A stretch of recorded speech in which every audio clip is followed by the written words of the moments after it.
चलिए ब्रेक के बाद बहुत बहुत स्वागत है। 24 का जनादेश किसके तरफ है ये इशारा ये तस्वीरें कर रही हैं। चूंकि ये तस्वीर इस वक्त दिखा रहे हैं दिल्ली की, भारतीय जनता पार्टी के दफ्तर के बाहर कार्यकर्ताओं को हुजूम पहुंच गया है। झंडे नजर आ रहे हैं, हाथ में हनुमान जी वाली गदा नजर आ रही है कई कार्यकर्ताओं के, और रेड कारपेट बिछा है। अभी अमित शाह पहुंच चुके हैं, थोड़ी देर में प्रधानमंत्री नरेंद्र मोदी का यहां पर इंतजार है। देखिए चुनाव के नतीजे बड़े रोचक हैं अविनाश, क्योंकि हमारे दो संवाददाता इस वक्त दिल्ली में है, एक कांग्रेस मुख्यालय में और एक भारतीय जनता पार्टी के मुख्यालय में, और नतीजे ऐसे हैं कि दोनों ही मुख्यालयों में खुशी मनाई जा रही है, जश्न मनाया जा रहा है। ये बड़ा दिलचस्प है, इस बार बड़ा रोचक परिणाम निकल के सामने आए। ठिंगड़े जी क्या कहेंगे परिणामों को देख के? इसके पहले भी मैंने कहा कि कांग्रेस की खुशी जो है वो कांग्रेसियों से पूछनी चाहिए, क्योंकि स्पष्ट बहुमत एनडीए को दिखाई दे रहा है। अब आने वाले समय में किस तरह कि लोग नेता जो है पाले बदलते हैं, क्या करते हैं, लेकिन ये है कि चंद्रबाबू नायडू शुरू से एनडीए के साथ में हैं और बिहार से नीतीश बाबू शुरू से एनडीए के साथ में हैं। जो गठबंधन हुआ था उससे पहले जो अमित शाह ने उनके लिए कहा था वो याद रखे जाएंगे? देखिए, अगर याद रखे जाते तो गठबंधन क्यों होता? गठबंधन तो आंध्र प्रदेश को स्पेशल राज्य का दर्जा देने की जो ऑफर भी कर दिया गया है कि वो अगर आप हमारे साथ में आते हैं इंडिया गठबंधन में तो वो भी किया जाएगा। मैं सबसे महत्वपूर्ण बात बता रहा हूँ कि अब वास्तविक गठबंधन की सरकार बनेगी और इस तरह के बहुत से दबाव जो हैं वो नरेंद्र मोदी जी को झेलने पड़ेंगे, लेने पड़ेंगे। आंध्र प्रदेश को विशेष राज्य का दर्जा या बिहार को विशेष राज्य का दर्जा, इसके पहले जो दो सरकारें थी, जितने महत्वपूर्ण विभाग थे वो भारतीय जनता पार्टी के दिग्गज नेताओं के पास में थे, उसमें भी आपको देखने मिलेंगे कि बहुत से परिवर्तन होंगे पोर्टफोलियो में बदलाव। तो बिहार और आंध्र प्रदेश की भूमिका रहने वाली। अमित जी अपनी बात कंप्लीट कीजिएगा। देखिए हितेश जी, जिस प्रकार से मैंने कहा ना कि भारत जोड़ो यात्रा का इसमें बहुत महत्वपूर्ण रोल है, और कहते हैं ना हर तूफान से जो लोकसभा की मतगणना आज जो है सुबह से जारी है, और इस बीच भाजपा के जो प्रत्याशी है सांसद संतोष पांडे जी मतगणना स्थल आए हुए हैं। जीत की ओर काफी अग्रसर है, लगभग 32,000 से अधिक मतों से आप आगे चल रहे हैं, क्या लग रहा है? 32,000 से अधिक मतों से आगे हैं और अभी कम से कम 10 राउंड की गिनती बची है यहाँ की। बड़ी चेहरा माना जा रहा था भूपेश बघेल को, लेकिन आखिरकार आप जो है उसको पटखनी देते नजर आ रहे हैं।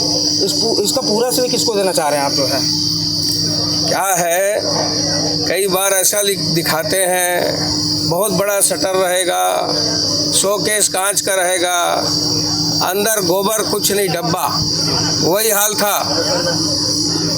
इसी के कारण क्या हुआ कि स्टेट भी उनकी गई और ये राजनांदगांव भी उनका गया, और 11 में 11 सीट कमल खिलेगा, भारतीय जनता पार्टी आएगी। क्या संतोष पांडे जी इस बार मंत्री बनाया जाएगा? दूसरी बार सांसद बनने जा रहे हैं आप? ये तो आपको हाईकमान से पूछना पड़ेगा। मेरे विषय में निर्माण और जो भी करते हैं वो हमारे वरिष्ठगण करते हैं और उनका ही ये विषय है, मेरा विषय नहीं। सांसद संतोष पांडे जो जीत की ओर काफी अग्रसर है, अभी आधे से ज्यादा जो है लोकसभा की जो चरण है वो बाकी है। मंत्री बनाएंगे या नहीं बनाए जाएंगे, उसको लेकर के संगठन के ऊपर पूरी तरीके से उसका दायित्व छोड़ा है। कवर्धा से कैमरामैन श्रवण कुमार के साथ सूर्य प्रकाश चंद्रवंशी की रिपोर्ट।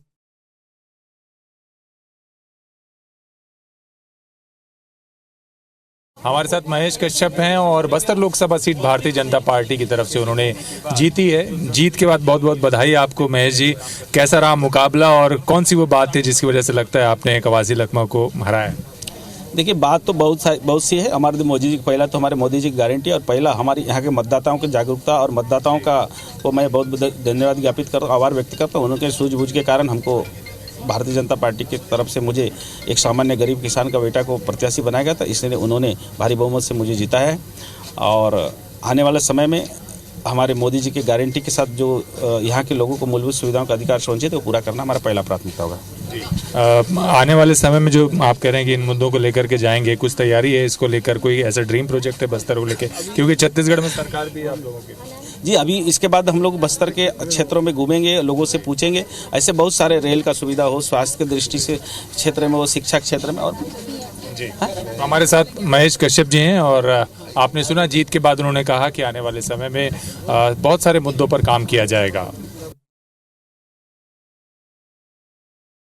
लगातार बीजेपी जो है बढ़त बनाए हुए है। छठवीं बार बीजेपी जीत की ओर अग्रसर है। बीजेपी प्रत्याशी हैं राधेश्याम राठिया 1,81,000 से भी अधिक वोटों के साथ जीत दर्ज कर रहे हैं। मैं आपको बता दूं कि अंतिम आंकड़े नहीं हैं और ये आंकड़े और भी बढ़ेंगे क्योंकि तकरीबन 4 से 5 राउंड की गणना अभी और ही बाकी है। क्या कहेंगे, जीत का रिकॉर्ड टूटेगा इस बार?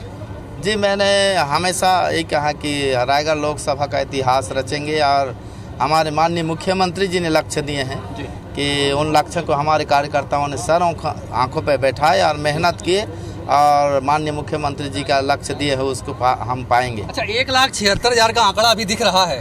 2,16,000 की जीत का आंकड़ा जो है सीएम ने तय किया था। 3 लाख का टारगेट उन्होंने दिया है। क्या लगता है ये आंकड़ा जाएगा 3 लाख प्लस का? क्योंकि लगातार पहले राउंड से डाक मत पत्र के बाद से लगातार आप लीड कर रहे हैं। बिल्कुल निश्चित ही हमारे माननीय मुख्यमंत्री जी का जो एक आह्वान है और हमारे कार्यकर्ताओं ने सर आंखों से बिठाकर मेहनत की है। 3 लाख तक जरूर जाएगा। हम सब कार्यकर्ता आश्वस्त हैं 3 लाख पार कर। बड़ा काम कुछ बताइए, क्योंकि अब आप तो जीत चुके हैं। अब सबसे ज़्यादा उम्मीदें जनता को है। बड़ा काम जो आपने सोचा होगा कि जीत के आने के बाद उस काम को हमको करना है। जी, बड़ा काम है कि हमारे लोकसभा क्षेत्र में 3 जिले हैं। तीनों जिला में बड़ा काम का पहले से माने आम जनताओं ने मांग रखे हैं। रायगढ़ में रेल टर्मिनल का एक बहुत ही बड़ा महत्वपूर्ण मांग है और रायगढ़ माने जिले में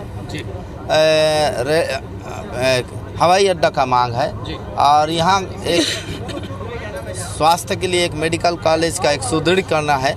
ये 3 ऐसे मांग है कि रायगढ़ जिले की है। सारंगढ़ जिले में रेलवे लाइन की मांग है और जसपुर जिले में रेलवे लाइन के साथ साथ जसपुर जिले में पर्यटन स्थल बनाने की मांग है। तो ये सारे मांग को मैं प्रमुखता के साथ दिल्ली में रखूंगा। आग्रह निवेदन करूंगा कि हमारे रायगढ़ जिला को सौगात मिली। यहाँ की सड़कें बदहाल है, उस सड़कों का राष्ट्रीयकृत करते हुए अच्छे से अच्छे सड़क।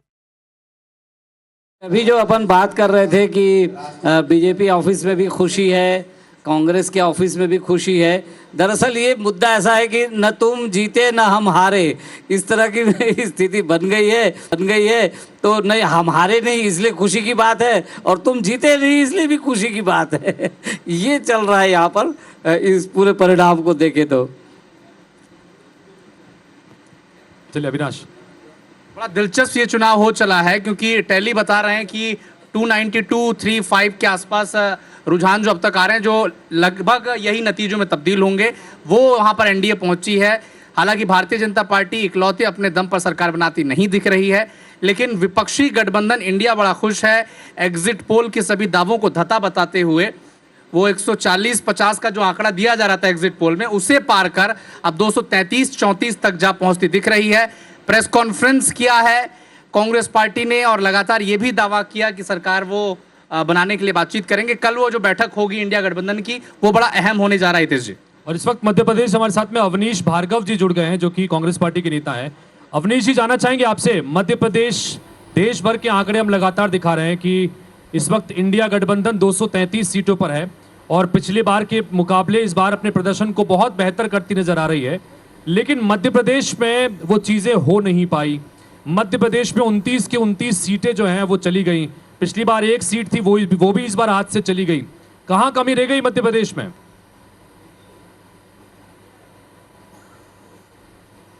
देखिए, निश्चित तौर पे जो देश के चुनाव के परिणाम हैं वो बड़े उत्साहजनक है, लेकिन मध्य प्रदेश में कांग्रेस पार्टी को निराशा हाथ लगी है।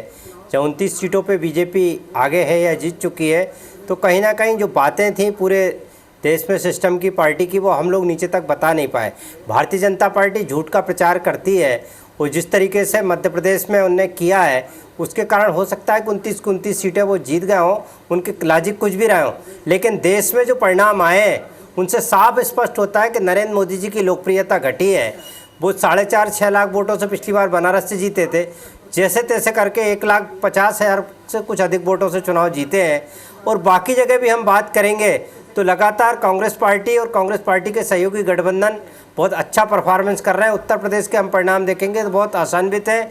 बाकी सब जगह में कांग्रेस पार्टी ने बहुत अच्छा परफॉर्मेंस किया है। तो लगता है कि नरेंद्र मोदी जी जो तानाशाही चलाना चाह रहे थे, खासतौर से भारतीय जनता पार्टी के अंदर भी एक छत्रप बन गए थे।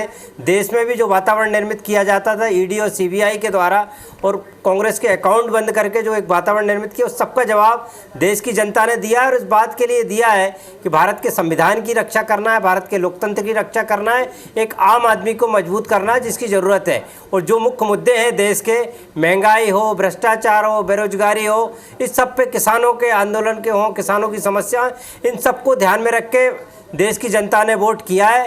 निश्चित तौर पे सब लोग बधाई के पात्र हैं। बहुत अच्छा, जिस तरीके से विपक्ष को मुक्त करने की बात भारतीय जनता पार्टी और नरेंद्र मोदी जी करते थे, कांग्रेस मुक्त करने की बात करते थे, तो आज कहीं ना कहीं उनको ये देखना पड़ रहा है कि विपक्ष की भी भूमिका रहती है देश के विकास में, और उनका भी योगदान रहता है। ये जनता ने भी समझा है, और मुझे लगता है कि भारतीय जनता पार्टी को ऊपर के लेवल पर समझ में आ जाएगी। वो नीति और कार्यक्रम को लेकर चुनाव नहीं लड़ रहे थे, सिर्फ नरेंद्र मोदी जी के चेहरे की ब्रांडिंग करके जो चुनाव लड़ रहे थे, उसका परिणाम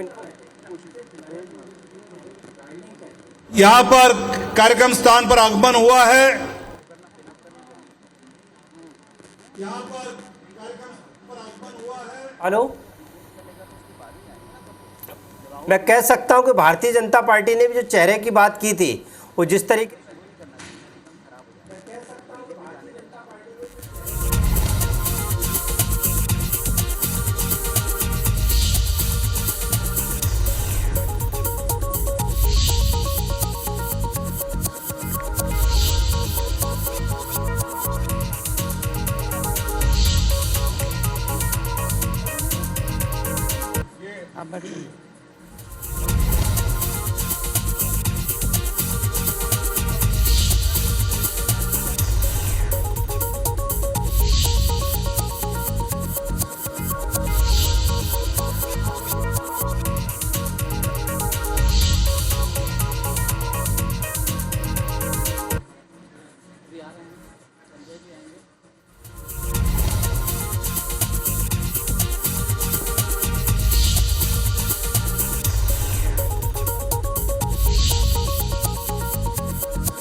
चलिए, और इस बीच बड़ी खबर है राजनांदगांव से। भूपेश जांजगीर की बीजेपी की कमलेश आंगरे 60,000 वोटों से जीत गई हैं। सरगुजा बीजेपी के चिंतामणि महाराज 60,000 वोट से वो जीते हैं। रिजवान अग्रवाल 5,34,000 वोट से उनकी जीत हुई है। दुर्ग से विजय बघेल 4,39,000 वोटों से उनकी एक बड़ी जीत यहां पर हुई है।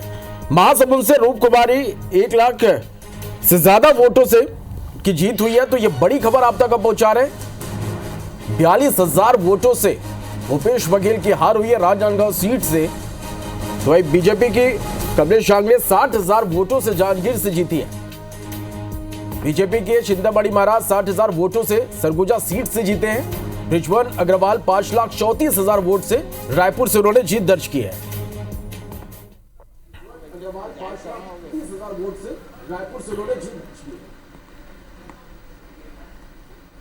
तो इस वक्त आपको बता दें 8:00 हुए हैं। 4 जून सुबह 8 बजे से देश में किसकी सरकार, इसके लिए मतगणना की शुरुआत हुई।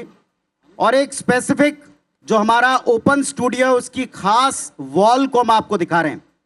एनडीए और इंडिया 2 गठबंधन ने चुनाव लड़ा, और इसमें इस वक्त आप एनडीए गठबंधन की दीवार को देख रहे हैं। ये वो वॉल जिसपे एनडीए के तमाम सहयोगी आपको नजर आएंगे।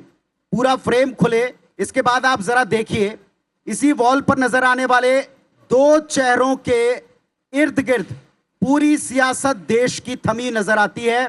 और ये कोइंसिडेंस कहें या दूरदर्शिता, जिसने भी इनको इस तरह अरेंज किया है, एक तरफ नीतीश बाबू हैं, जेडीयू का संचालन जिस तरीके से वो करते आए और जिस अंदाज में वो लेते आए, और दूसरी तरफ चंद्रबाबू नायडू साहब हैं, तो नीतीश से लेके चंद्रबाबू नायडू तक।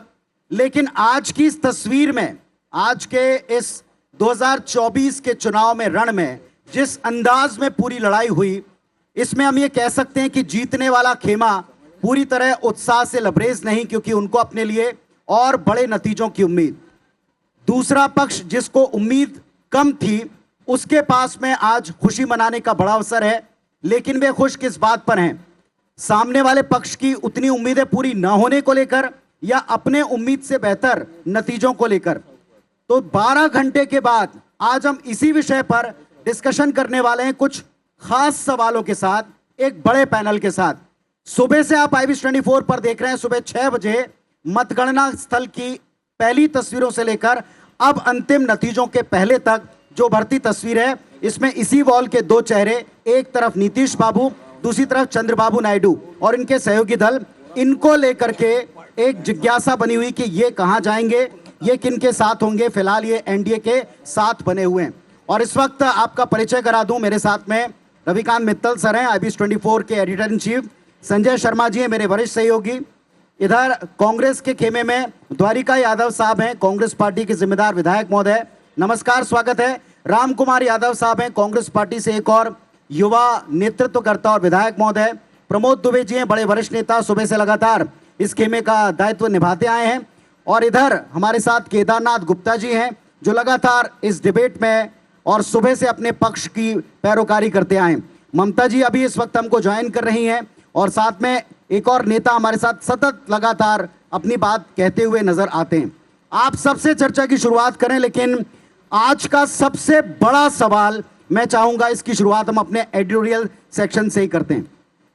रवि सर, पूरे देश ने जो 24 के नतीजों को बड़ी उम्मीद से देखा, लेकिन मैं फिर कहूंगा, हम देख रहे हैं शाम से बार बार सवाल उठा, बीजेपी जश्न क्यों नहीं मना रही? ये पूछा जा रहा है, कांग्रेस पार्टी इतनी खुश क्यों है? तो इनके बीच में सवाल बार बार उभरता है कि इस नतीजों को, ओवरऑल इस पिक्चर को, बिग पिक्चर को हम देखें तो देखें कैसे? खुश होने वाला खुश नहीं, और जो खेमा मेजॉरिटी से दूर है वो थोड़ा ज्यादा प्रसन्न है। देखिए, ये बड़ा इंटरेस्टिंग है कि जितनी भी सोशल मीडिया है, एक्स हो चाहे आपका इंस्टाग्राम हो, सब जगह यही ट्रेंड कर रहा है कि जो जीते हैं वो उदास हैं और जो हारे हैं वो खुशी मना रहे हैं। तो ये जनता जो है, इसने एक ऐसा वर्डिक्ट दिया है। और अगर एक और बड़ा इंटरेस्टिंग सा चल रहा है, देखिए लोग कितने क्रिएटिव होते हैं, बोले कि ऐसा वर्डिक्ट दिया है कि आप अगर ऊपर से गिन लीजिए सब उसमें खुश हैं। बीजेपी इसलिए खुश है कि चलो हम नहीं मिल पाए तो, लेकिन हमारा जो पूरा अलायंस है उसको मेजोरिटी मिल गई। कांग्रेस इसलिए खुश है कि हमारे सीटें डबल हो गई, भले ही वो सरकार नहीं बना सकते। समाजवादी पार्टी इसलिए खुश है कि यूपी में हमारा दबदबा बढ़ गया। टीएमसी जो ममता की पार्टी है वो इसलिए खुश है कि हमने बीजेपी को रोक दिया। महाराष्ट्र में शिवसेना उद्धव ठाकरे इसलिए खुश हैं कि हमने, क्या कहते हैं, बीजेपी ने हमारी पार्टी तोड़ी थी, हमने ज़्यादा सीटें जीत ली। आंध्र प्रदेश में, तमिलनाडु में टीडीपी इसलिए खुश है कि हम वहाँ पे राज्य में सरकार बना रहे हैं, और जैसा आपने बताया कि सरकार की मजबूत है, दोनों हाथ में लड्डू हैं। नीतीश कुमार इसलिए खुश है कि पलट के फिर में बाजी मार गया। और इलेक्शन कमीशन इसलिए खुश है कि अभी तक इस खेमे से ईवीएम पे सवाल नहीं आ रहे और इनकी प्रोसेस पे कोई सवाल नहीं आ रहा। हाँ जी। तो ये ऐसा चुनाव है जिसमें सब कोई खुश है, कोई दुखी है नहीं। अभी मोदी जी आएंगे, वो कहेंगे जी सरकार तो मैं बना रहा हूँ, इसमें कोई किसी को शक नहीं है। 295 मतलब 272 चाहिए होता है। ये तो केवल आपने अपना जो गोल निर्धारित किया, वो इतना लक्ष्य हाई कर लिया कि आपके अगर कम आए हैं तो भी आपको उतनी खुशी महसूस नहीं हो रही है। उसी तरीके से है कि अगर मैं चाहूँ कि मेरे 100 मार्क्स आने चाहिए और मेरे 98 रह जाएं, तो मुझे लगे यार ये 2 मार्क्स कहाँ रह गए। तो एक ये वाली बात है। कांग्रेस, लेकिन कहा जा रहा था कि 50 से नीचे रह जाएंगे, लेकिन ये भी 99 के फेर में अटके हुए हैं। अभी 99 से 100 नहीं हो रहा इनका 99 पे अटका हुआ है इलेक्शन कमीशन की वेबसाइट पे। तो ये जो चीज है कि जनता, देखिए इसमें जो सबसे बड़ी जीत है वो जनता की है। उसने हर जगह सोच के, समझ के, और प्रांत में अलग चीज को सोचा समझा, उसके हिसाब से वोट दिया। मतलब ये वर्डिक्ट, ये लोकतंत्र की मजबूती का एक बहुत ही बड़ा एक उदाहरण है, क्योंकि कहीं ये लोकतंत्र को कमज़ोर नहीं करता। बहुत सारी सरकारें हुई हैं, जो गठबंधन की सरकारें हुई हैं, सफलता से चली हैं। नरसिम्हा राव ने अपनी 5 साल की सरकार माइनॉरिटी में लेके चलाई थी, सब गठबंधन से चलाई थी। वाजपेयी की सरकार गठबंधन के हिसाब से चली। तो ये बहुत अच्छी बात है और लोकतंत्र की खूबसूरती है कि ऐसा वर्डिक्ट एक आया है। अब साहब दोनों खेमे हैं 200 पार, एक है 300 के थोड़ा सा करीब, लेकिन 400 पार का नारा लेके चले थे, 370 का लक्ष्य लेकर चले थे। बार अपने लिए इतना ऊपर सेट किया था कि जैसा रवि सर ने बिल्कुल ठीक कहा, बिल्कुल ऐसी प्रतिक्रियाएं आप सोशल मीडिया पर भी देख रहे हैं कि जिसको मेरिट में आना था वो भला पासिंग मार्क्स से कैसे खुश हो सकता है। लेकिन यहाँ पर 272 जो मैजिक फिगर है, इससे थोड़ा सा दूर बीजेपी का रह जाना, ये अपने आप में बहुत बड़ा सवाल है। आप चाहें तो इसे मैसेज कह सकते हैं, चाहे तो जनता की समझदारी, चाहे तो जनता का जवाब या विपक्ष की तैयारी, जो चाहे आप नाम दे सकते हैं। एक तरफ आप ये टेलीविजन स्क्रीन पर दिल्ली से आती तस्वीरें देख रहे हैं, लेकिन दूसरी तरफ इस पर ये बड़ा सवाल भी है कि आखिर 272 अपने दम पर हो क्यों ना पाए। ये दिल्ली मुख्यालय भारतीय जनता पार्टी का, जहां हर बार इतना विराट जश्न मनता है कि अब की बार शाम से ही उम्मीद की गई कि यहाँ शाम से नज़ारा देखने काबिल होगा, दुनिया भर का मीडिया पहुंचेगा। लीजिए प्रधानमंत्री पहुंच गए हैं, तस्वीरें हम दर्शकों को दिखाना शुरू कर रहे हैं लाइव। इन लाइव तस्वीरों में आप देख रहे हैं, जहां तक आपकी नजरें जाएंगी वहां तक बीजेपी का कार्यकर्ता नजर आएगा। लेकिन अब की बार क्या वैसा उत्साह, अब की बार वैसा जोश, अब की बार क्या वैसा ही नजारा होगा, इस पर सबकी जिज्ञासा बनी हुई है।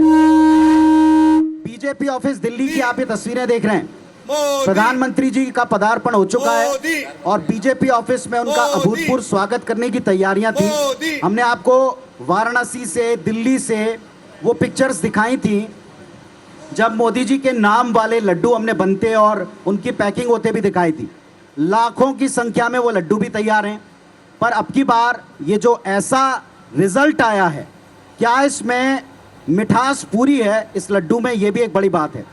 फिर आपको उसी वॉल पर मैं ध्यान केंद्रित करूंगा कि 2 साथी हैं तो अभी साथ, लेकिन वो साथियों का इतिहास ऐसा है कि उनका अगला कदम क्या होगा, क्योंकि कांग्रेस पार्टी ने भी इशारा दिया अलायंस से बात करेंगे, नेताओं से पूछेंगे और ऑफर्स क्या दिए गए सूत्रों के द्वारा वो तो हम आपको बता ही चुके हैं। तो आप अभी फिलहाल ये दिल्ली की तस्वीरें देखें और फिर उसके बाद हम सवालों को आगे बढ़ाएंगे। तो पहला सवाल यही है कि जश्न तो हो गया, लेकिन 272 क्यों ना हो पाया। रवि सर, इस पर मैं पैनल के पास जाऊं। भारतीय जनता पार्टी का हाई बार, लेकिन 272 भी पार क्यों ना कर पाए। देखिए, मुझे लगता है कि जरूर भारतीय जनता पार्टी इसके ऊपर खुद भी आत्मचिंतन करेगी, लेकिन एक जो हमने ऑब्जर्व किया पिछले दिनों में, तो मुझे ये लगता है कि एक तो आत्मविश्वास बहुत कुछ ज़्यादा था और अति आत्मविश्वास जिसको कहेंगे, एक वो कारण हो सकता है। एक मुझे लगता है कि जो हमारी कई जगह बात हुई, खासकर यूपी में और दूसरे राज्यों में, जो सीट, जो कैंडिडेट जो खड़े किए गए, वो शायद पूरे डेमोक्रेटिक तरीके से नहीं किए गए। कुछ लोगों ने उसका निर्णय लिया, बीजेपी वाले इसका जवाब भी देंगे। तो ये सीट जो कैंडिडेट का सिलेक्शन था, शायद उसमें और खासकर यूपी में उसको देखने को मिला। तीसरा, जैसे महाराष्ट्र है, चलिए बिहार में तो फिर भी सीट ले आई जेडीयू, लेकिन महाराष्ट्र में जो इनके अलायंस पार्टनर थे उनको ज़्यादा सीटें दी, जिसमें कि बीजेपी को वो सीटें ज़्यादा अपनी तरफ से लड़नी चाहिए थी। एक वेस्ट बंगाल, जिनको बहुत ज़्यादा वहाँ पे ये 30 सीटें, मतलब 20 सीटों का जो नुकसान हुआ है वहाँ पे इनकी स्ट्रेटजी बिल्कुल पूरी तरीके से फेल हुई है। जो भी इन्होंने, अगर संदेश खाली की सीट भी हार गई है बीजेपी, जिसका मुद्दा इन्होंने सबसे लेके पूरा चुनाव लड़ा। एक ये, दूसरा जो राम मंदिर, राम भगवान मंदिर, मुसलमान, जो ये था, ये भी मुझे लगता है कि ये चीज़ उतनी नहीं चली। अयोध्या में फैजाबाद की सीट बीजेपी हार गई है और आप समाजवादी पार्टी को वहाँ पर एक मुश्त वोट मिले हैं पूरे एक वर्ग के। तो ये जो इस तरीके की जितनी चीज़ें जो देखी हमने चुनाव में, मुझे लगता है कि जनता ने सुना सब, लेकिन किया वही जो उसके मन में था या फिर लोकतंत्र के लिए जो ठीक था। हमारे साथ राम अवतार तिवारी जी भी ज्वाइन कर चुके हैं, वरिष्ठ पत्रकार। राम अवतार जी नमस्कार, बहुत स्वागत है आपका। एक प्रतिक्रिया मैं आपकी भी चाहूँगा। नेताओं के पास हम जाएंगे तो बहुत सारे कारण बता देंगे, लेकिन अब की बार कहाँ 370 पार और 400 पार, लेकिन 272 भी टच नहीं कर पाया। अगर बड़ी चूक मैं आपसे भी पूछूं, क्या रही आपके मुताबिक, या यूं कहें कि जनता ने ज़्यादा समझदारी दिखाई, विपक्ष की स्ट्रेटेजी काम आई, क्या रहा? 3 ऐसे राज्य हैं, यूपी, पश्चिम बंगाल और महाराष्ट्र। 3 ऐसे राज्य थे। 3 राज्य में इतना उम्मीद नहीं थी। जो खबरें आ रही थी वो सिर्फ महाराष्ट्र से आ रही थी कि महाराष्ट्र में जिस अनुसार से पार्टियों को विभाजन कराया गया, ईडी और इनकम टैक्स का ज़बरदस्त वहाँ स्रोत चलाया गया, इसलिए लोग नाराज़ हैं। महाराष्ट्र में फेरबदल का एक बार लग रहा था। जिस तरह से यूपी का आया है वो एक आश्चर्यजनक था। वो लगता है कि जो मुद्दे थे इनके, खासकर कांग्रेस एलायंस के जो मुद्दे थे, सबसे ज़्यादा घर वहीं कर गए। संविधान वाला, आरक्षण वाला और तानाशाही वाला, जो मुद्दे उठाए, जिस तरह से मुद्दे, वो मुद्दे ज़्यादा प्रभावकारी तरीके से वहाँ पर काम कर गया। और इसके कारण ही जो फैसला दिख रहा है वो इसीलिए दिख रहा है। इसमें राम अवतार जी एक चीज़ और है जो जिसकी बात अभी तक नहीं हो रही है, वो कैंडिडेट के चयन को लेकर है। हाँ। यूपी में जो कैंडिडेट का चयन किया गया उसमें योगी आदित्यनाथ का कोई हाथ नहीं है, ऐसा बताया जाता है। और देखिए स्मृति ईरानी के इलाके में वो प्रचार करने भी नहीं गए, ये भी बात है।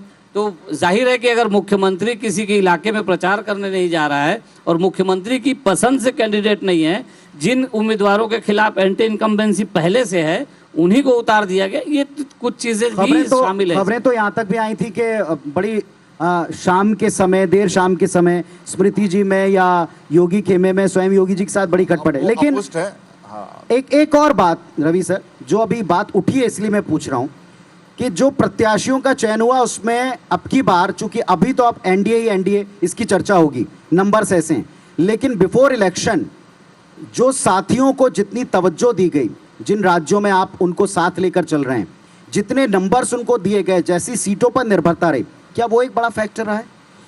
देखिए, ये बात बिल्कुल सही है कि अगर हम पिछले 10 सालों में देखें, चुनाव से पहले चूंकि बीजेपी जो थी वो अपने बल पर कंफर्टेबल मेजोरिटी में थी। मतलब अगर उसके साथ कोई सहयोगी नहीं होते तो भी वो सरकार आराम से चला सकती थी। पिछली बार 303 थे, उससे पहले 282 थे और पिछली बार 303 थे। तो उनको जरूरत ऐसी थी नहीं। तो और बीजेपी का लक्ष्य ये था, केदार जी बताएंगे, कि भाई केवल हमको अपने बल पे पूरे देश में बीजेपी को मजबूत करना है। इसलिए उन्होंने जो उनके अलायंसेस थे या पार्टनर थे उनको इग्नोर किया। उनको जो इज्जत देनी चाहिए थी वो नहीं दी। कई मामलों में ऐसे कई उदाहरण हैं। लेकिन चुनाव से पहले जो उन्होंने प्री पोल अलायंस जो किया, जिसमें कि 2 पार्टी हमने दिखाई कि उस तरफ वो नीतीश हैं और इस तरफ ये नायडू हैं, दोनों एनसी हैं, तो ये अब इनके काफ़ी मददगार और इनकी मदद इनको लेनी पड़ेगी। अब ये उस स्थिति में नहीं है कि अपने किसी भी अलायंस पार्टनर को ये इग्नोर कर सकें या उनको ऐसे उनके साथ काम करें कि हम आपके साथ रख के एहसान कर रहे हैं। अब ये नहीं हो सकता जी। हम लोग जिनको मस्ट कैरी कहते हैं, हाँ, वो मस्ट कैरी हो गए और नए वाले और ढूंढने पड़ेंगे, नए वाले भी ढूंढने पड़ेंगे, जो है उनको साथ रखना पड़ेगा। ये भी इसमें लग रहा था कुछ सहयोगी भाजपा का जितने सहयोगी दल थे उनके साथ बेहतर समन्वय नहीं था। कहीं न कहीं हर जितने जो पहले थे, अकाली दल वर्षों पुराना, शिवसेना वर्षों पुराना, या जो नए थे चंद्रबाबू नायडू भी वर्षों पुराना थे, अभी आखिरी में जुड़े, पहले बहुत खटपट चला।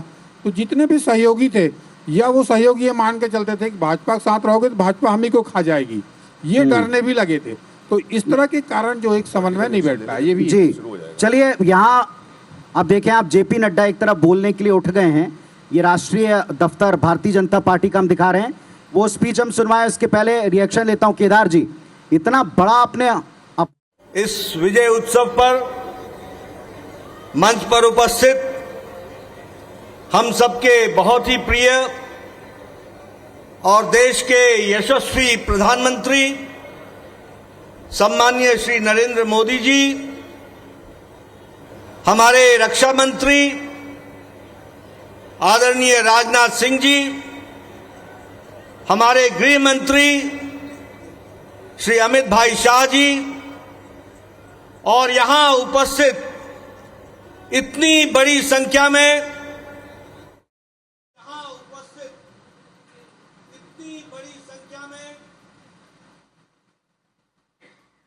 जी। केदार जी, देखिए, बहुत स्पष्ट है कि लक्ष्य तो बड़ा लेकर चलना चाहिए, और लक्ष्य ऐसे ही नहीं बनता। लक्ष्य अपनी सोच पर, अपने विचार पर, अपने आत्मविश्वास पर बनता है।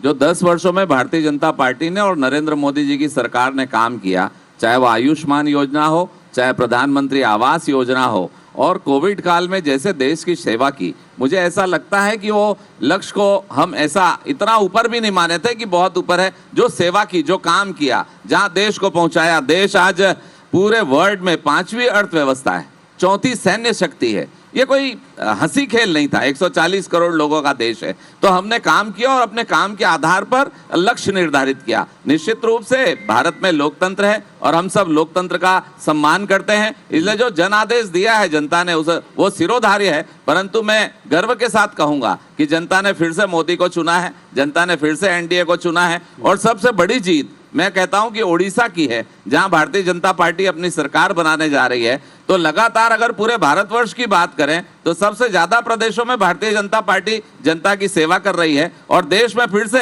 तीसरी बार अवसर दिया है। तो देश की जनता को मैं बहुत धन्यवाद देता हूं। आंध्रा को मत भूलो, आप वहाँ भी सरकार बना रहे हो। तो है उनकी बहुत जरूरत है, इस समय भूलना मत उन्हें, समझ लीजिए ये। नहीं, लेकिन एक बात, एक तो मैं रिक्वेस्ट करूंगा कि आज आप लोग छोटे छोटे कमेंट्स दें ताकि हम सबको आप सुन पाएं। ममता जी, यहां जिस तरीके से आपने देखा एम फैक्टर बड़ा चला, और इस एम फैक्टर में सबसे बड़ा एम फैक्टर 2023 से है वो महिलाएं, लेकिन यहां आपकी बार क्या हो गया? और महिलाओं की ममता नहीं मिली इस बार, लगता है मोदी जी को थोड़ी कम मिली। बिल्कुल, अभी महिलाओं की ममता मिली, तभी छत्तीसगढ़ में हम 10 सीट थोड़ा पास कर लें अपना माइक। 10 सीट यहाँ आया है सिर्फ महिलाओं के। तो यूपी वगैरह नहीं भेजा आप लोगों को? नहीं, यूपी, आप यूपी छोड़ दीजिए, बाकी अन्य प्रदेश आप देखिए। उड़ीसा जो 25 साल बाद हम वहाँ सरकार बना रहे हैं। मैं खुद उड़ीसा गई थी कैंपेनिंग में, तो वहाँ हमने जो देखा। नहीं, छोटी सी बात है, पिछली बार आपको याद होगा लड़कियों लड़ सकती हूँ, और अब की बार भी उसका कहीं कहीं जिक्र हुआ है। और जिस तरीके से यहाँ 1000 रुपए देना या अब वो 1 लाख रुपए वाली चर्चा, इसके बाद ऐसा लगा कि महिला विंग को ज्यादा एक्टिव करना चाहिए था। अब कम से कम ऐसा लगता है महिला विंग, हमारी जो महतारी वंदन योजना है और उड़ीसा में सुभद्रा योजना है, ये फैक्टर काम की है। एम फॉर महंगाई का बड़ा प्रचार किया है कांग्रेस ने, और तो मोदी की गारंटी यानी कि पूरी होने की गारंटी, इस पर जनता ने विश्वास जताया है। लक्ष्य हमारा बड़ा था, इसलिए जीत छोटी लग रही है। ठीक, लेकिन जीत तो जीत चलिए, जैनमैन एक वो बात है, मैं आपसे पूछना चाहूंगा, अब की बार 400 पार, अब की बार 370 पार। आपके सामने टैली, आपके सामने नतीजा 272 टच नहीं। क्या वजह आप देखते हैं? ये आपकी तैयारी है, इसका क्रेडिट आप चाहें तो अभी ले सकते हैं। देखिए, भारतीय जनता पार्टी के जितने नेता हैं वो इतना, जैसे कहते हैं ना, घमंड के घर खाली। वो इस देश के जनताओं को ऐसा लग रहा था जैसे वो एक मंदारी जो है रस्सी बांध करके जैसे खिलाता है बंदर को, उसी प्रकार से क्षेत्र पूरे देश के जनताओं को समझ रहा था। इस देश, वो भूल चुके थे कि इस देश में संविधान के अनुसार देश चलता है। आज नरेंद्र मोदी जी 400 पार का जो नारा लगा रहे थे और उनके बीच भंडाधार हो गया। आज जिस प्रकार से आज भारतीय जनता पार्टी, देखो इन लोग कितने भी खुशी मना ले, ठीक है, सुबह आप अपना पॉइंट दीजिएगा, मैं उस पर आगे बात ले जाऊंगा। आपका कहना है कि जो बड़ा लक्ष्य दिया उसको लोगों ने एक तरह से एरोगेंस के तौर पर लिया। प्रमोद जी इसमें कुछ ऐड करेंगे?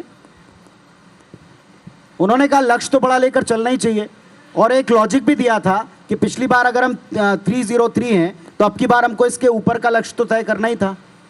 ठीक है, लक्ष्य तय करना अच्छी बात होती है, लेकिन आज 52 सीट से अगर आप पीछे हैं और आप कह रहे हैं कि हमने देश की बहुत सेवा की, हमने इंटरनेशनल मार्केट में अपना नाम बनाया, लेकिन वहीं दूसरी ओर पुनीत जी, लोगों ने ये भी देखा कि आदरणीय प्रधानमंत्री जी जब संसद में कह रहे थे कि डॉलर का रेट अगर बढ़ता है और रुपया अगर गिरता है तो सरकार के बारे में अंदाज़ा लगा लेना चाहिए कि सरकार गिर रही है या नहीं गिर रही है।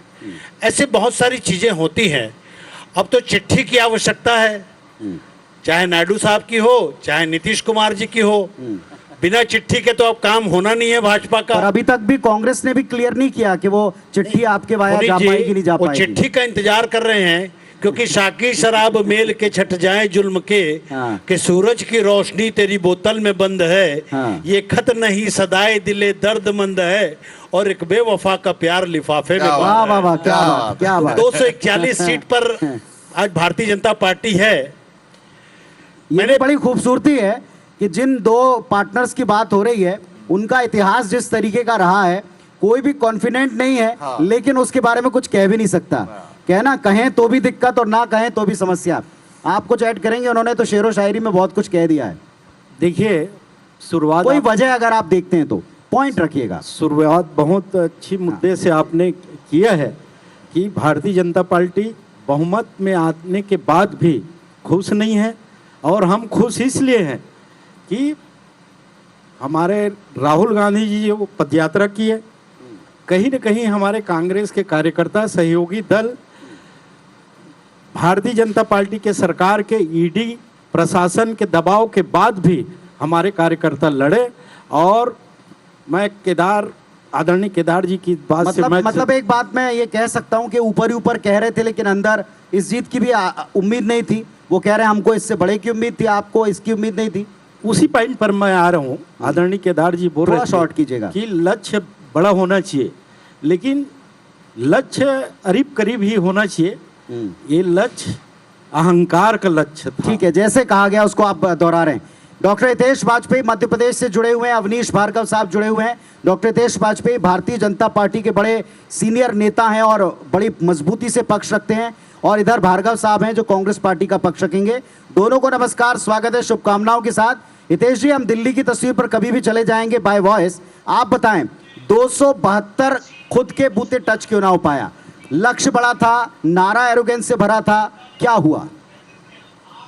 देखिए, मैं आपको अपनी कहानी बताता हूँ। भेजा है क्या कुछ कहेंगे?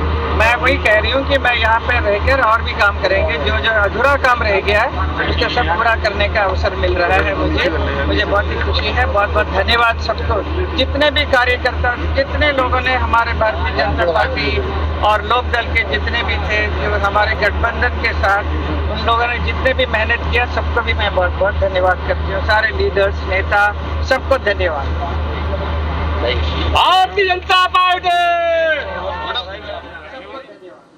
तीसरी बार जीत गई। रिएक्शन हो गया। भोपाल गैस के पास चलेंगे पीसीआर जी। डॉक्टर वाजपेयी, आप कुछ कह रहे थे?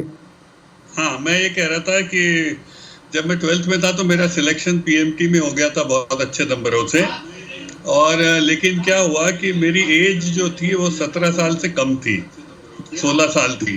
तो मेरा डिनाइड हो गया एडमिशन मेडिकल कॉलेज में बिकॉज ऑफ द एज। मैं बड़ा निराश हुआ था, और फिर मैंने उसी निराशा को अपनी ताकत बना लिया था। तो कई बार जो एक्सपेक्टेशंस होती हैं वो हमको जरूर ध्यान रखना चाहिए। पुनीत जी, जब हम लोग बात कर रहे हैं तब इस देश में ईश्वर का आशीर्वाद है, भगवान श्री राम का आशीर्वाद है नरेंद्र मोदी जी को कि नेहरू जी का रिकॉर्ड तोड़ के तीसरी बार वो शपथ लेने जा रहे हैं लगातार। एनडीए की हमारी सरकार बनने जा रही है। जो हमने सोचा था वो हम आगे तीसरे टर्म में करने जा रहे हैं। जो नरेंद्र मोदी जी ने कहा था कि मैं दुनिया की 3 इकोनॉमीज में से एक इकोनॉमी भारत को अपने तीसरे टर्म में बनाऊंगा, तो जनता ने इस बात का उनको मैंडेट दिया है। जो 293-95 सीटें आई है, बहुत क्लियर मैंडेट है कि आपको ये काम करना है। तो इसलिए मैं इसमें कोई निराशा नहीं देखता हूँ। नंबर इधर उधर हो सकते हैं। वही दूसरी ओर सोचिए, विपक्ष ने बहुत मेहनत करी, राहुल गांधी जी ने भी बहुत मेहनत करी, लेकिन उनके ऊपर जनता ने विश्वास इतना नहीं किया। उनको 100 सीटों तक ही सीमित रखा कि नहीं, अभी आप सरकार के लायक नहीं हुए हो, तो उनको वही रखा, कट टू द साइज जिसको बोलते हैं कि सरकार चलाने की जिम्मेदारी तो नरेंद्र मोदी जी को ही दी है। इसीलिए आप देखिए, हमने कई स्टेट, चलिए मेहनत की आपने बात स्वीकार किया। थोड़े छोटे रिएक्शंस देने होंगे डॉक्टर वाजपेयी। आज चूंकि आज बड़ा दिन है और बहुत सारे विषयों पर बातचीत मुझे भी करनी है, आपको भी अपना वर्जन देना होगा। अवनीश जी के पास जाऊं, लेकिन इसके पहले मैं ये कहूंगा, प्रधानमंत्री जी मंच के ऊपर आते हुए हमको फिलहाल यहाँ दिख रहे हैं, लेकिन प्रधानमंत्री जी अगर संबोधित करते हैं तो पीसीआर से कहूंगा जरूर इसको सुनवाइएगा। देश को और हमको भी सुनना बड़ा जरूरी कि वे क्या कहते हैं आज इस मौके पर, उनकी डायरेक्ट प्रतिक्रिया क्या है। अगर वे बोलते हैं तो लाइव जरूर दीजिएगा और हमको भी सुनवाइएगा। पीसीआर जी, मैं इस वक्त भार्गव साहब के पास चलूंगा। भार्गव साहब, यहां से कांग्रेस कहती है कि साहब ये जो नारा था 400 पार का, इसमें थोड़ा सा एरोगेंस साउंड किया, जनता ने आंसर किया और हमारी तैयारी भी बढ़िया थी, ये भी कहा। और संजय श्रीवास्तव जी आ गए, स्वागत करते हैं उनका भारतीय जनता पार्टी केमे में। जो देश के सामने परिणाम आए हैं, मैं कह सकता हूं कि ये अहम और अहंकार को ध्वस्त किया है। खासतौर से भारतीय जनता पार्टी के नेताओं को जो अहंकार हो गया था नरेंद्र मोदी जी को, और मोदी जी का चेहरा भारतीय जनता पार्टी से बड़ा होकर प्रसिद्ध कर रहे थे वो, और जनता के सामने जो एक तानाशाहीपूर्ण वातावरण रहा है, खासतौर से सरकारी एजेंसियों का दुरुपयोग किया है। ईडी और सीबीआई के द्वारा चुनाव लड़ना चाह रहे थे, दो मुख्यमंत्रियों को जेल कर दी थी इनने, कई नेता जेल के अंदर बंद थे, और जो सहयोगियों के साथ भी वातावरण निर्मित किया गया पिछले 10 साल में, किसी भी सहयोगी को इनने छोड़ा नहीं, चाहे अकाली दल हो या शिवसेना हो या नीतीश कुमार जी का दल हो या अन्य पुराने दल कोई भी हो, सबके साथ इनने धोखा किया है। तो निश्चित तौर पे 2 बार ये स्पष्ट बहुमत में आए, लेकिन इस बार भारतीय जनता पार्टी 240 की सीटों के करीब है, तो यहाँ पे सहयोगी धर्म का पालन इनको करना पड़ेगा, और वो इनको करना याद नहीं है। ये जिसके साथ रहते हैं उसको नुकसान पहुंचाते हैं, वो दल को ख़त्म करने की कोशिश करते हैं। तो निश्चित तौर पे भारतीय जनता पार्टी के लिए, खासतौर से नरेंद्र मोदी जी जो चेहरा लेके चल रहे थे, जो 10 साल के कार्यक्रम लेके चल रहे थे, देश की जनता के सामने जिस तरीके से गए, जनता ने उसको नकार दिया। खुद हम अयोध्या की बात करेंगे, रामलला के मंदिर के नाम पे देश में इन्हें प्रसारित किया, अयोध्या की सीट भारतीय जनता पार्टी हार गई। ये बनारस में 6.5 लाख वोट से जीते, इस बार 3 राउंड में पीछे थे, एन कैन प्रकरण करके 1.5 लाख वोटों से जीते। या राहुल गांधी जी की बात करते थे ये कि राहुल गांधी जी का नेतृत्व नहीं है, राहुल गांधी जी प्रधानमंत्री बनने के लायक नहीं है उनमें, तो वो वायनाड से भी चुनाव जीतते हैं और रायबरेली से चुनाव जीतते हैं। अमेठी की बात करते थे कि अमेठी में हर किसी को कैंडिडेट बना दिया, तो अमेठी में आदरणीय ठीक है, आपने दोनों नेताओं के रिजल्ट को सामने रखा। आऊंगा आपकी बात पर, हो सकेगा तो मैं डिबेट जरूर करवाऊंगा, लेकिन फिलहाल आज हमारे पास कुछ प्रमुख और बड़े प्रश्न हैं। भार्गव साहब, बड़े प्रश्न हैं, मैं आऊंगा आपके पास, थोड़ा सा धैर्य आपको भी रखना पड़ेगा कि मैं आपके पास आऊं, क्योंकि बहुत बड़ा विशाल पैनल है हमारे पास। रवि जी, लेकिन अब एक बड़ा सवाल आगे के लिए भी है। अभी ये खेमा जिस तरीके से उत्साहित है, दूसरा कांग्रेस पार्टी ने कहा है कि हम वेट करेंगे, अपने अलायंस से बात करेंगे, इसके बाद हम आगे के बारे में कुछ भी कह पाएंगे। लेकिन क्या तीसरी बार आप सरकार बना लेते हैं तो ये इतना आसान होगा? पहला तो बनाना और दूसरा फिर उसको चलाना, क्योंकि अब अलायंस की पोजीशन थोड़ी चेंज है। देखिए, 2 इसमें चीज़ें हैं। एक तो कॉन्स्टिट्यूशनली अगर देखा जाए तो या तो सबसे बड़ी पार्टी, सिंगल लार्जेस्ट पार्टी हो, या प्री पोल अलायंस सबसे बड़ा हो, उसको सरकार बनाने के लिए न्योता मिलेगा राष्ट्रपति की तरफ से। तो इन दोनों में ही एनडीए, बीजेपी सबसे सिंगल लार्जेस्ट पार्टी है और एनडीए का जो प्री पोल अलायंस है वो सबसे बड़ा है 290 सीटों के साथ, तो उनको ये दिया जाएगा। तो सरकार बनाने के लिए पहला मौका तो उन्हें मिलेगा, लेकिन ये पहला स्टेप है। परेशानी उसके बाद शुरू होगी, क्योंकि अभी तक 2 बार से अपनी मेजोरिटी पे बीजेपी ने सरकार चलाई है। मोदी जी ने अपने हिसाब से शासन किया है, उन्होंने अपने हिसाब से सरकार चलाई है, निर्णय लिए हैं, लेकिन अब ऐसा नहीं होगा। अब आपकी जो सरकार है वो 2 बैसाखियों पर टिकी होगी या उससे ज़्यादा भी हो सकती हैं। तो आपको उनसे समझाना पड़ेगा, उनसे पूछना पड़ेगा, उनसे डिस्कस करना पड़ेगा, एनडीए की मीटिंग ज़्यादा होंगी। जो निर्णय तुरंत लिए जाते हैं उनमें हो सकता है देरी हो। मेजर जो पॉलिसी चेंजेस हो सकता है मुझे ना हो, उनमें चेंजेस आए, लेकिन जो रोजमर्रा के जो सरकार चलाने के जो पॉलिटिकल जो ज़्यादा निर्णय होते हैं, उसके लिए अब मोदी जी को अपने जो अलायंस पार्टनर हैं उसके ऊपर निर्भर रहना पड़ेगा। तो ये एक बहुत स्मूथ सेलिंग वाली बात नहीं होगी, जैसा कि हमने पहले भी गठबंधन सरकारों को देखा जी। पहले हमने देखा था एक सीएमपी चला करता था, कॉमन मिनिमम प्रोग्राम, जब गठबंधनों वाली सरकार थी तब हमने देखा था। लेकिन अब की बार क्या जो आपने चुनाव के पहले कहा था, श्रीवास्तव जी मैं आपसे पूछता हूँ, जो आप लोगों ने कहा था चुनाव के पहले कि मोदी जी को हमने सुना कि ये तो ट्रेलर है, एक्चुअल काम तो हम अपने 3rd टर्म में करेंगे, तो वो वैसा उसी अंदाज में हो पाएगा? देखिए, काम के सिलसिले में नहीं, अभी तो परिणाम की बात करें अपन, तो मुझे लगता है ये ट्रेलर देखिए जो हमने कहा था क्या सत्य नहीं है? हिंदुस्तान की राजनीति में 77-78 वर्षों के अंदर में पहले 3 टर्म नेहरू जी की सरकार बनी थी, और आज वो हम इतिहास देख रहे हैं कि उसको रिपीट यदि कोई कर रहा है तो एनडीए की सरकार कर रही है, बीजेपी की सरकार कर रही है माननीय मोदी जी के नेतृत्व में। ऐसी परिस्थिति में देखिए, जब चुनाव प्रारंभ हुआ, आपको भी ध्यान होगा पुनीत जी, ये सब मिल गए हैं, एक हो गए हैं। इसका धारणा क्या है कि माननीय मोदी जी का रास्ता रोकना है, और मैं तो ये बहुत स्पष्ट कहूंगा कि ये सब मिलकर भी जो फिगर लेकर आए वो बीजेपी से कम है। तो बहुत स्पष्ट है ये सब चीजें कि किन परिस्थितियों में हम यहाँ पर खड़े हैं। कुछ चुनौतियां हमारी निश्चित रूप से, हम जो 370 या 400 की हमने बात किया था, तो उस परिस्थिति में मुझे लगता है कि निश्चित रूप से कुछ जब कॉमन मिनिमम प्रोग्राम की बनाया है या गठबंधन के साथ में चलना है तो सबको लेकर चलने का होता है, जब फ्री एंड होता है, जब आदमी चलाता है। मैं एक्चुअली उन एग्रेसिव निर्णयों की बात कर रहा हूं जिनको आप लोग लागू करना चाहते हैं, जो आपकी कोर एजेंडा में भी रहे, जिनके बारे में आपने अब की बार तो खुलकर जितनी भी सभाएं उसमें भी कहा गया है, केदार जी छोटी टिप्पणी आपकी भी चाहूंगा। सीए एनआरसी वगैरह भी देखिए, भारतीय जनता पार्टी ने जो POK काम किया, वाली बात है, ये बातें हैं। मैं कह रहा हूं आपको, भारतीय जनता पार्टी ने जो भी कार्यक्रम तय किए माननीय नरेंद्र मोदी जी के नेतृत्व में, वो राष्ट्र हित में किए। और भारत देश को आगे बढ़ाना है तो कोई भी जो हमारा अलायंस है वो उसके लिए तैयार रहेगा। हमारा कोई व्यक्तिगत एजेंडा कभी नहीं रहा।